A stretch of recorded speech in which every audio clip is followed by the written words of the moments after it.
미국의 루즈벨트 대통령이라는 대통령이 있었죠. 근데 세계 2차 대전 때 대통령입니다. 그 대통령이 미국의 많은 젊은이들이 전쟁터에 가서 싸우다가 죽고 하는 이 상황 속에서 그가 집무실에 앉아서 대통령으로서 해야 될 일만 했던 것이 아니라 미국의 많은 병사들이 큰 도시에 집결해서 기차를 타고 훈련소로 가는 그곳에 나와가지고 매일 밤에 그곳에서 떠나는 그 젊은 장병들을 위해서 코코아를 타줬답니다. 코코아, 뜨거운 코코아를. 근데 처음에는 아무도 몰랐답니다. 루즈벨트 대통령이 설마 이렇게 다리를 절면서 웬 할아버지 한 사람이 나와가지고 코코아를 타가지고 하여튼 줄 수 있는 젊은이들에게 그 코코아를 타서 주는 것입니다. 그래서 그냥 웬 젊은이가 참 그렇게 조국을 위해서 떠나는 젊은이들을 위해 또 나름대로 저렇게 헌신을 하시는구나 라는 정도만 알았지 설마 그 사람이 대통령이었으리라고는 아무도 생각을 처음에는 못했답니다. 근데 나중에 누군가가 이 대통령인 걸 발견하고 아니 카카 루즈벨트 대통령 아니십니까? 라고 하면서 왜 몸도 불편하신데 이곳에 나와서 이렇게 코코아를 타고 계십니까? 라고 물어봤다는 것입니다. 근데 그 대통령의 마음속에는 비록 내가 대통령이지만 그러나 조국의 자유를 위하여 이렇게 전쟁터에 나가는 이 젊은이들을 위해서 내가 할 수 있는 일이 뭘까? 직무를 마치고 난 시간 이후에 내가 할 수 있는 게 뭘까라고 했을 때 굳이 그렇게 안 해도 되는데 코코아를 타서 그 젊은이들에게 주었다라는 겁니다. 이 마음을 성경은 어떻게 보면은 섬기는 자의 마음입니다. 섬기는 자의 마음. 저는 여러분이 하나님을 배우면 배울수록 이런 마음을 가질 수 있기를 바랍니다. 하나님의 제자는 서번트, 종으로 부르셨대. 그러니까 하나님이 우리 기독교인이 부르셨다, 나를 주님이 부르셨다는 것은 뜻밖에도 왜 부르셨나 보니까 나를 종으로 부르셨더라. 종으로. 그래서 예수님도 우리에게 말씀하신 것처럼 마가복음 10장에 보면은 10장 35절로부터의 말씀에 보면은 이런 제자들과의 대화가 나옵니다. 세베대의 아들 야고보와 요한이 죽게 나와 여짜오되 선생님이여 무엇이든지 우리의 구하는 바를 우리에게 하여 주시기를 원하나이다. 이럴 때 너희에게 무엇하여 주기를 원하느냐. 그랬더니만 이 세베대의 아들 야고보 요한이 뭐라고 말하냐. 여짜오되 주의 영광 중에서 우리를 하나는 주의 우편에 하나는 주의 좌편에 앉게 하여 주옵소서라고 이야기합니다. 예수님 가라사대 너희 구하는 것은 너희가 알지 못한다.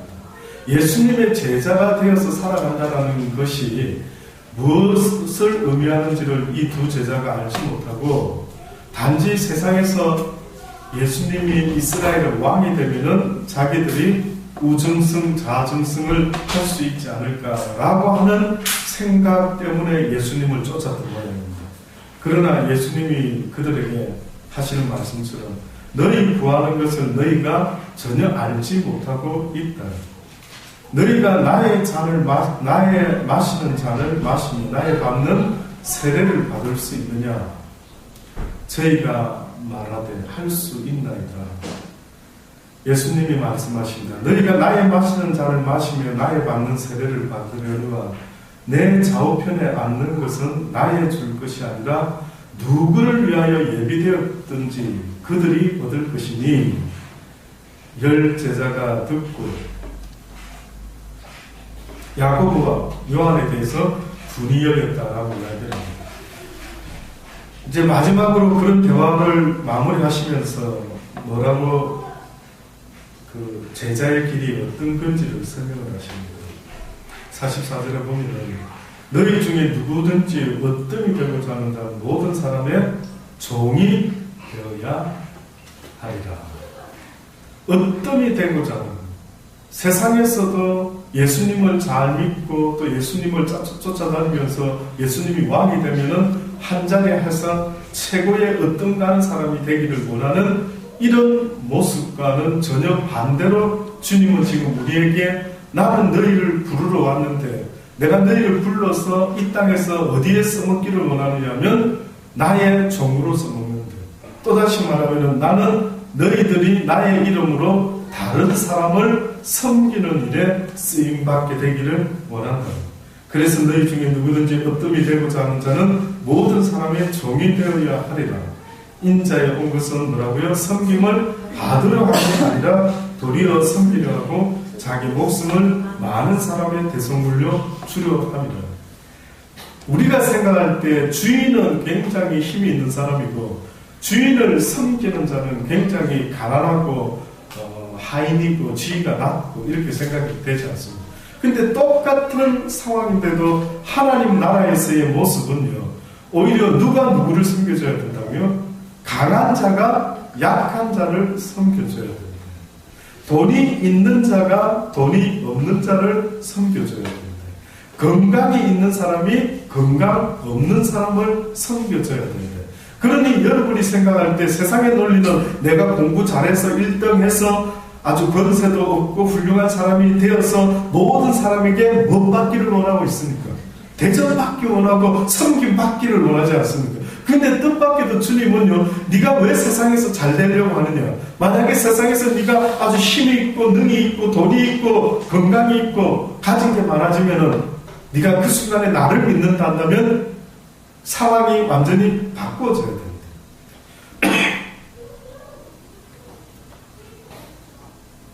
섬김의 부르심이라고 합니다. 그걸 섬김의 부르심.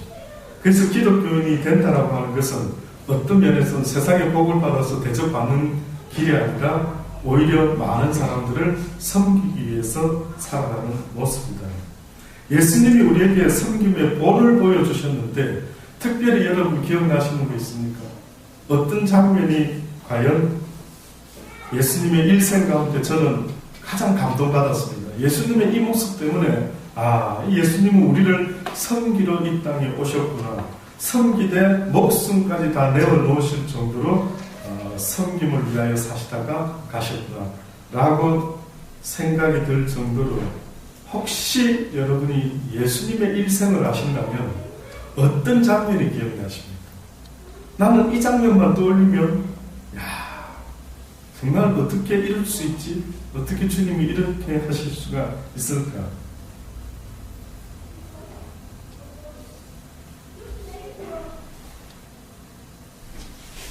어떻습니까? 혹시 제자들에게 유월절 전에 마지막 유월절 날에 어떻게 보면 하신 게 있는데, 제자들의 발을 씻으신 장면이 있죠. 저는 그 장면을 떠올릴 때 옛날에요, 어떤 생각으로 그 장면을 보았느냐면, 참 예수님은 훌륭한 스승님이신데 많은 사람들이 스승들이 학생을 가르칠 때에 아주 잘 가르친다라고 할 때에 말을 잘하고 지식이 풍성해서 잘 가르친다. 그래서 그들에게 감동을 준다. 이렇게 생각이 들었죠, 기본적으로. 그런데 뜻밖에도 예수님은 책상이나 강대상에서 사랑을 전하신 게 아니라 내려오셔서 제자들의 발을 씻기시면서 내가 너희를 이렇게 사랑했던 것 같이, 내가 너희를 이렇게 섬겼던 것 같이 너희도 서로 사랑하고 섬기라. 그러니 저는 사랑 단어와 무엇이 똑같은 거라고요? 섬김이라는 게 똑같아요. 누구를 섬기라, 누구를 종으로 불렀다라고 하는 것은 어떻게 보면은 훌륭한 종이 되게 하기 위해서 무엇을 가르친다고요? 그리스도의 사랑을 가르칩니다. 하나님의 사랑. 그러니까 누가 훌륭한 종이 될까요? 라고 물어보신다면 베드로에게 예수님이 마지막에 확인한 게 뭡니까? 베드로야, 네가 나를 사랑하느냐? 네가 나를 사랑하느냐? 정말 나를 사랑하느냐? 그 사랑을 가지고 있지 못하면 다른 사람을 섬기는 일에 가능하다, 불가능하다? 불가능하다. 그래서 주님의 사랑을 배우지 못하면 내가 다른 사람을 섬길 수 없고, 또 다른 사람을 섬긴다 할 때에 억지로 어쩔 수 없어 사는 것이 아니라 그리스도의 사랑으로 그 사람을 사랑의 눈으로 볼 수 있을 때 우리는 그의 발을 씻어줄 수가 있다. 어느 부흥 강사 목사님이 미국에 가가지고 어느 교회 집회를 하고 가셨던 모양입니다. 근데 어느 집사님 네 분이 식사를 이렇게 대접한 데서 이제 그 집에 갔답니다. 근데 뜻밖에도 이제까지 살아오면서 식사 대접은 받아봤지만 그 두 여자, 특별히 그 여자 집사님 내외가 오신 목사님에게 뭘 부탁을 하냐면은 발을 씻어드릴 기회를 달라요. 발을. 그래서 세상에 그냥 식사만 대접해도 되는데 왜 발을 씻겠다고 양말을 벗고 이렇게 앉으십시오. 거기다 발을 씻어드리는 거예요. 아니 무슨 사연이 있느냐. 왜 발을 씻어준다고 그러냐. 그랬더니 그 여자 집사님 자기는 목사의 딸이었는데 근데 사모의 길로 가지 않고 미국에 유학하러 왔다가 남편을 만나서 이곳에서 이렇게 나름대로 세상적으로 잘 먹고 잘 사는데 그러나 한쪽 마음에 항상 사모의 길이라고 하는 것이 이제 아마 그분 마음속에도 섬기는 그런 길인데 혹시나 내가 하나님 앞에서 섬김의 길을 잘 못 가고 있지는 않는가 하는 그 마음이 자꾸 들었는지 예수님이 제자들의 발을 씻기신 이 섬김의 모습이 늘 그 집사님의 마음속에 아마 가슴에 있었던 모양이죠. 그래서 어느 날 그분이 그런 결심을 했던 모양이에요. 내가 앞으로 우리 교회에 부흥 강사로 오시는 목사님이 계시면은 내가 식사를 대접하기 전에 꼭 발을 씻어드리고 그리고 식사를 대접해드려야지. 이것이 그분이 하나님 앞에서 결심하고 내가 섬김의 삶을 잊지 말아야지 하는 하나의 결심이었던 거예요. 아무것도 아닐 수도 있는 것인데도 불구하고 그 여자 집사님이 자기 일생에 그런 그리스도의 섬김의 모습을 본받아 보려고 애를 쓰는 모습이 아름답지 않나요? 저는 여기 계신 여러분이 다른 사람이 뭐 대단한 일을 해서 하나님 앞에 칭찬받는다라는 것이 아니라 내가 할 수 있는 섬김이 뭘까를 어떻게 보면 좀 더 한 번 더 생각해 보실 수 있게 되기를 바랍니다. 2014년이 됐을 때에 과연 내가 이 세상을 살아가면서 그리스도의 말씀대로 어떤 섬김을 가져야 될까? 아이들에 대해서, 어른에 대해서, 또 오늘도 내가 만나게 되는 사람들을 위해서 나는 과연 그들을 위해 어떤 섬김의 준비를 하고 있는 거예요. 예수님이 제자들의 발을 씻길 때 기억나시죠? 대야에다가 물을 갖다 놓고 수건을 가지고 제자의 발을 씻기고 그 수건으로 제자의 발을 또 닦으셨다. 항상 내가 무엇을 준비하고 어떻게 보면 다니면서 과연 섬기는 자의 그 자세, 페인트 칠하는 걸 우리 민재가 얼마 전에 시드니에 가서 해서 한 2주 하고 돈을 좀 벌어봤습니다. 저도 조금 옛날에 아는 분이 페인트를 이렇게 하시는 분이 있었어요. 좀 아는데 그분들이 갖고 다니는 소지품 중에 저는 지금도 이렇게 기억을 하는 소지품이 있습니다. 저런 것도 갖고 다니고. 근데 뜻밖에도 뭘 갖고 다니는 줄 아십니까? 페인트하면 우리가 생각할 땐 붓이 있어야 되겠고 또 뭐가 있을까요? 페이퍼, 칼, 예, 사포 이렇게 예, 닦아는 당면까지 있겠죠. 근데 또 한 가지가 꼭 필요한 게 있더라고요. 꼭 필요한 게 있더라고요. 근데 그게 의외로 뭐였느냐면 껌 떼는 칼이 있더라고요. 껌을 전문적으로 이렇게 긁어내는 어떤 그런 칼이 있더라고요.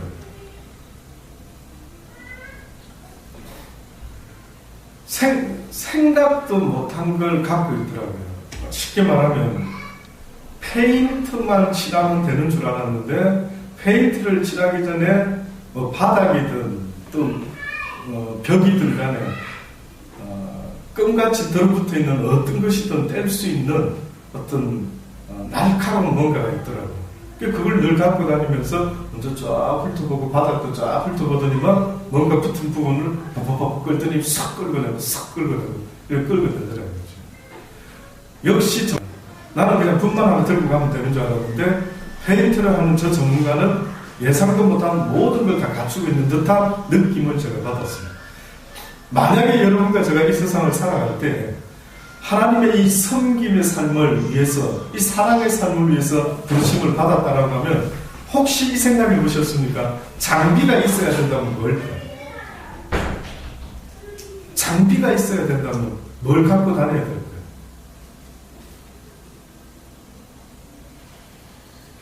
물론 돈이면 좋겠죠. 물론 돈이 있으면 가장 좋을 수 있는데. 그래서 저는 그게 가장 늘 마음에 와닿더라고요. 잘 못하고 있는데.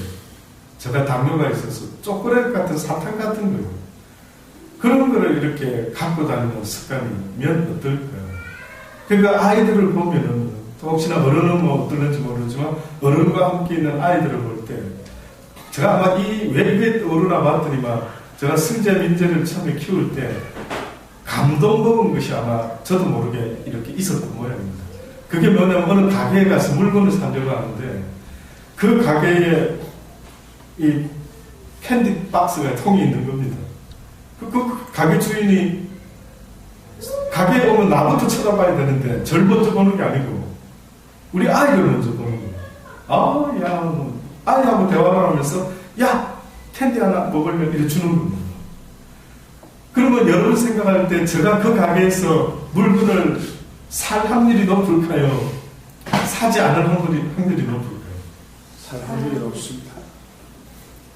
차마 그렇게까지 했는데 그냥 나오기는 이상하게 그냥 나와도 되는데 예, 그 양반이 우리 아이에게 초콜릿 하나든 사탕 하나를 주는 별거 아닌 그것에 내 마음이 움직여가지고 그 가게를 나오지 못하고 그 가게에서 물건을 사야만 될 것 같은 이런 느낌을 받더라고요. 이것인가 보다라는 생각을 해드렸습니다. 그래서 여러분 우리가 하나님을 섬긴다라고 할 때에 그냥 막연하게 마음에 드는 것도 있지만 어떤 장비가 있어서 어떤 캔디가 있든 초콜릿이 있든 항상 저분은 저걸 갖고 아침에 출근할 때든 아침에 어디 장을 보러 갈 때든 항상 가방에 챙겨놓는 필수품 중에 저는 오히려 캔디가 되든 초콜릿이 되든 챙겨놓을 수 있으면 좋지 않을까라는 생각을 하는 것입니다. 물론 주의 제자의 길은 여러 가지가 있습니다. 근데 정말로 사도 바울과 같은 어떤 한 분을 소개하고 마치겠습니다.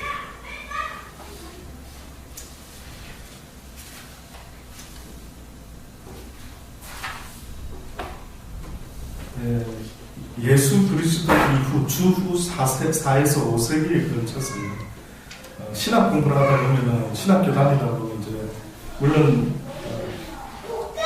특별히 과목에서 가르치는 건 아닌데 기독교의 역사를 이렇게 공부해 보면 특히 예수님 이후 AD 4, 5세기쯤에 이렇게 보면 특별히 발달되는 그 어떤 이야기가 그 교부라고 하는 교부 철학이라고 하는 이런 어떤 말들이 나옵니다.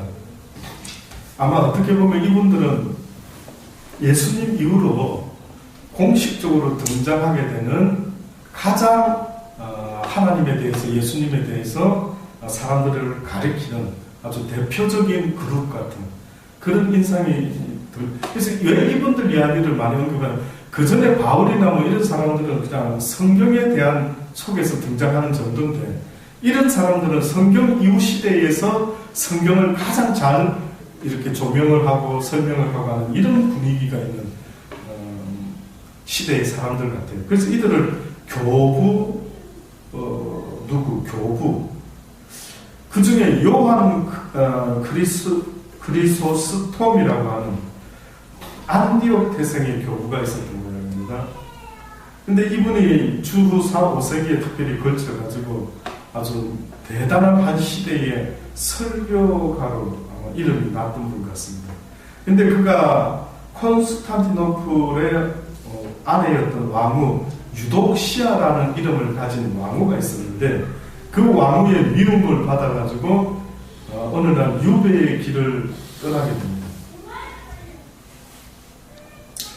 이때 그가 유배의 길을 떠나면서 그 유명한 교부가 어떤 설교를 그 유독시아를 향해서 설교를 한마디 하고 떠나게 됩니다. 그 설교가 아마 계속 전해져 내려오는데 저는 그 설교를 이렇게 들어봤을 때에 역시 그리스도의 제자가 된다는 것, 하나님의 제자가 된다는 것, 정말 바울과 같이 자기의 생명까지도 아마 내놔야 되는 이런 상황이 주어지겠구나라고 싶을 정도로 이분에게 있어서는 아마 이럴 수밖에 없는 길을, 제자의 길을 가는 것 같다라는 생각이 듭니다. 그분이 마지막 한 설교를 전해드리고 마치겠습니다. 그는 이렇게 설교합니다. 내가 무엇을 두려워하리요? 저가 내 목숨을 찾는다면 죽어줄 것이니 이 생명은 주님이 주셨으며 저가 내 소유를 다 뺐는데도 불만이 없을 것은 본래 가지고 온 것이 없습니다. 저가 나를 쫓아내면 나는 엘리야 같이 될 것이요 구덩이에 던지면 예레미야 같이 될 것이요 바다에 던지면 요나 같이 될 것이요 매로 때리면 사도 바울 같이 되리라. 아무 두려움이 없도다. 내가 당하는 모든 사건, 모든 고난을 통하여 하나님은 높임을 받을 것이요 나는 그 환난 중에 주시는 영광을 누리게 될 것입니다. 비록 오래전의 분이지만, 그렇죠? 이분의 이 고백을 딱 들어보았을 때, 이분이 어떤 자세로 하나님을 섬기며 자기의 길을 가고 있는가라는 것을 보면서 부럽다. 이분의 믿음이 부럽다. 과연 나에게 이런 고통이 온다면은 나는 어떻게 반응을 했을까? 정말 지금은 우리 시대에는 이런 환경으로부터 나를 위협하는 이런 어려움은 없는데 오히려 풍성한 가운데 시험에 들고 유혹에 빠지지 않아 보려고 하는 이런 것이 오히려 이분들과의 또 다른 싸움인 것 같다라는 생각이 들어요. 이분들의 싸움은 오히려 북한의 어려움처럼 외부로부터 나에게 다가오는 환난과 고난이 어떻게 보면 눈에 보이는데 오히려 그 고난은 없어지고 편안한데, 그렇죠? 평화로운데 오히려 뜻밖에도 이 평안 가운데 잠자게 될까봐 그것이 더 몸부림을 치면서 싸워야 되는 이런 싸움이에요. 또 한편으로는 우리 시대가 오히려 만만치는 않다. 만만치는 않다. 그러나 오히려 또 이 시대보다는 감사할 수 있는 조건도 될 수 있지 않는가. 오히려 이럴 때 더 잘해야지 라고 하는 마음도 가져보는 것입니다. 아무쪼록 오늘 아침 시간부터 지금 이 시간까지 딱 한 가지 주제로 계속 말씀을 드립니다. 제자의 길, 사랑을 가지지 않으면 할 수 없는 그 길이요. 또 그 사랑이라는 것은 곧 섬기는 삶의 모습을 우리에게 요구하셨다라는 사실을 잊지 마시고 성경에서도 예수 그리스도께서 아주 오래전부터 섬기기 위해서 이 땅에 오셨다라는 것을 이사야가 우리에게 예언한 말씀도 있습니다. 이사야의 마지막 예언이 그것이죠. 우리의 전한 것을 누가 믿어주며 여호와의 팔이 누게 나타나느냐 그는 주 앞에서 자라나는 연한 술 같고 마른 땅에서 나온 주님 같아서 고운 모양도 없고 품체도 없은즉 우리의 보기에 흠모할 만한 아름다운 것이 없도다. 그는 멸시를 받아서 사람에게 실버림을 받았으며 강고를 많이 받았으며 질고를 아는 자라 마치 사람들에게 얼굴을 가리우고 보지 않음을 받는 자 같아서 멸시를 당하였고 우리도 그를 귀히 여기지 아니하였도다. 그는 실로 우리의 질고를 지려 우리의 슬픔을 당하였거늘 우리는 생각하기를 그는 징벌을 받아서 하나님께 맞으며 고난을 당한다 했노라. 그가 징임은 우리의 허물을 인하며 그가 상함은 우리의 죄악을 인하니라. 그가 징계를 받음으로 우리가 평안을 누리고 그가 채찍에 맞음으로 우리가 마음을 이었도다. 우리는 다 양 같아서 그를 행하여 각기 제 길로 갔거늘 여호와께서는 우리의 죄악을 그에게 담당시키셨도다. 그분이 바로 우리 주님이셨습니다. 저와 여러분에게 맡기신 그 길을 우리도 이렇게 감당하며 걸어갈 수 있게 되기를 간절히 주의 이름으로 고민합니다. 기도하시겠습니다. 좋으신 아버지, 그렇습니다. 주님도 이 길을 남이 알아주지도 오히려 멸시와 천대를 받으시면서까지 하나님의 뜻을 이루시기 위하여 그 길을 가신 것을 생각할 때마다 우리도 우리에게 맡겨진 인생의 길, 주의 제자의 길, 주의 부르심의 길을 갈 수 있게 되기를 바랍니다. 힘을 주소서, 늘 도와주소서, 같이 하여 주소서. 그래서 이 시대에 우리에게 맡겨진 하나님의 그 제자의 길을 우리도 다 완주할 수 있게 되기를 주님 간절히 바라고 원합니다. 아버지 부르시는 그날까지 자로나오거나 치우치지 아니하고 달려갈 길 다 달려갈 수 있는 우리 모두가 되게 하여 주옵소서. 예수님의 이름으로 감사합니다. 우리 몸 날가 아멘. 주시면